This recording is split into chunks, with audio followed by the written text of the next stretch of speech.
Bonjour à toutes et à tous, aujourd'hui on se retrouve pour une config à 1000€, que ce soit pour du jeu ou du streaming. Allez, c'est parti.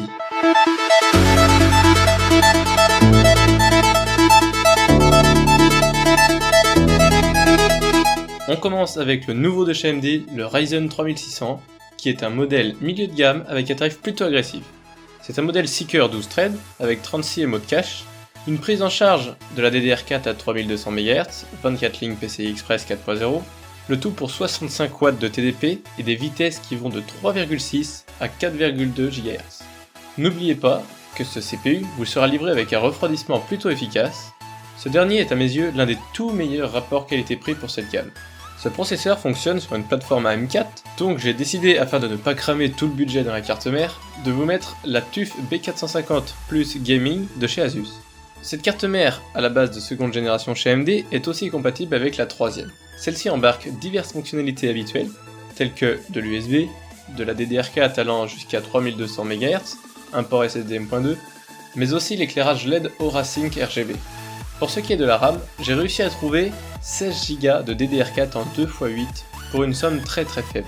La fréquence de 2666 MHz, avec un K16 n'est pas la plus folle que j'ai vue, mais à ce prix, difficile de faire la fine bouche. De plus, ce sont des low profile, ce qui est très intéressant si vous souhaitez changer le ventirad pour un plus performant. Mais ce que beaucoup de gamers doivent attendre, c'est le choix de la carte graphique.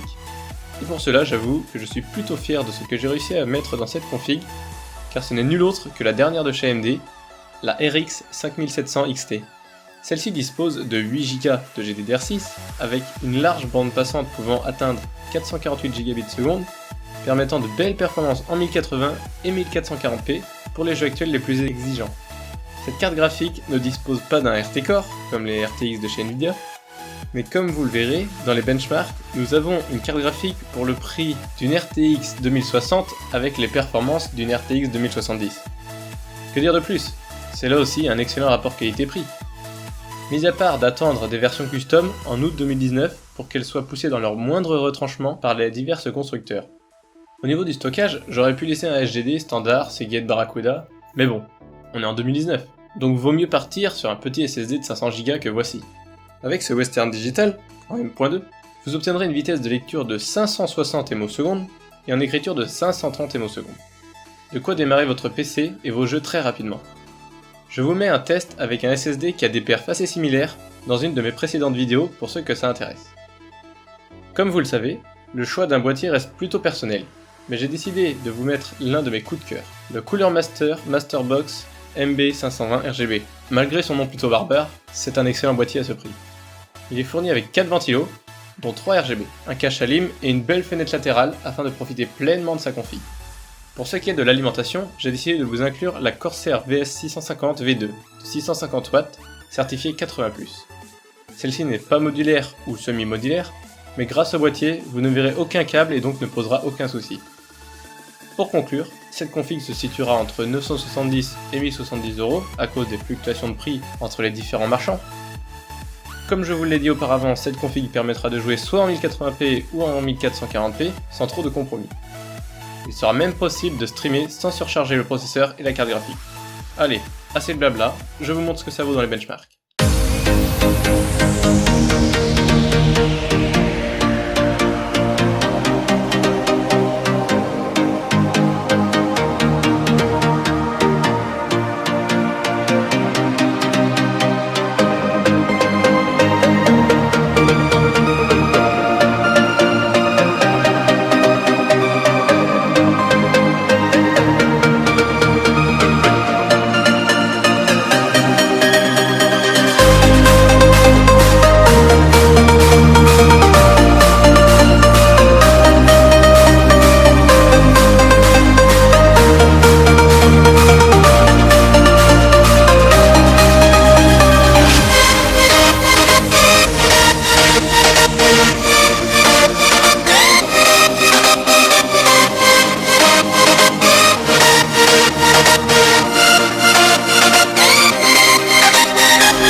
Comme vous pouvez le voir, pour 1000 €, on a clairement une bête de course.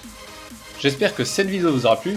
Si c'est le cas, mon lien Utip est dans la description, vous pouvez me laisser un pouce bleu et vous abonner à ma chaîne en cochant la petite cloche. C'était Gameart, à la prochaine.